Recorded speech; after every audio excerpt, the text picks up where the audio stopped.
आता 2 महिने रेशनसाठी रांगेत उभे राहण्याची गरज नाही। रेशन कार्ड धारकांसाठी राज्य शासनाने मोठा दिलासादायक निर्णय घेतलेला आहे। यानुसार रेशन दुकानदारांना एकाच महिन्यात तिप्पट धान्य देण्यात येणार आहे। एप्रिल, मे व जून या 3 महिन्याचे धान्य एप्रिलमध्येच वितरित केले जाणार आहे।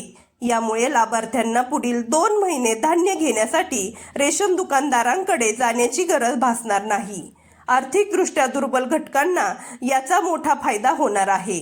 अधिकाऱ्यांच्या माहितीनुसार धान्य वाटपाची प्रक्रिया सुरळीत पार पडावी यासाठी सर्व रेशन दुकानदारांना आवश्यक त्या सूचना दिलेल्या आहेत।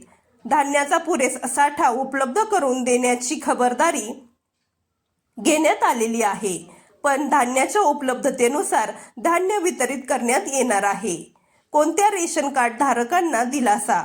यामध्ये अंत्योदय अन्न योजनेअंतर्गत येणारे अत्यंत गरीब कुटुंब तसेच प्राधान्य गट यामधील लाभार्थी यांचा समावेश करण्यात आलेला आहे।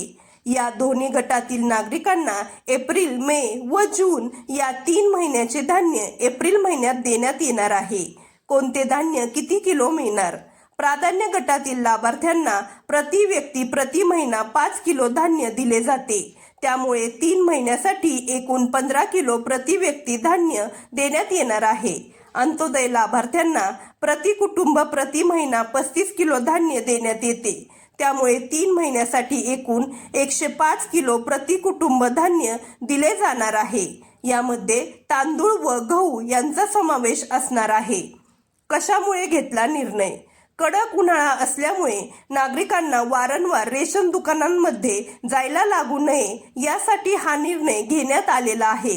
विशेषतः ग्रामीण भागातील व दुर्गम भागातील लाभार्थ्यांना उन्हातान्हात होणारा त्रास टाळण्यासाठी ही उपाययोजना करण्यात आलेली आहे। तसेच पुढील काही काळ केंद्र सरकार नवीन गहू व तांदूळ खरेदी करणार आहे। त्यामुळे गोदामामध्ये नवीन खरेदी केलेली धान्य ठेवण्यासाठी जागा उपलब्ध व्हावी म्हणून हा निर्णय घेण्यात आलेला आहे। अंगठ्याशिवाय रेशन नाही। राज्यातील रेशन वितरण प्रक्रियेतील पारदर्शकता व गैरव्यवहार रोखण्यासाठी शासनाने बायोमेट्रिक पडताळणी सक्तीची केलेली आहे। त्यामुळे रेशन कार्ड धारकांना धान्य घेण्यासाठी अंगठ्याचा ठसा देणे बंधनकारक करण्यात आलेले आहे।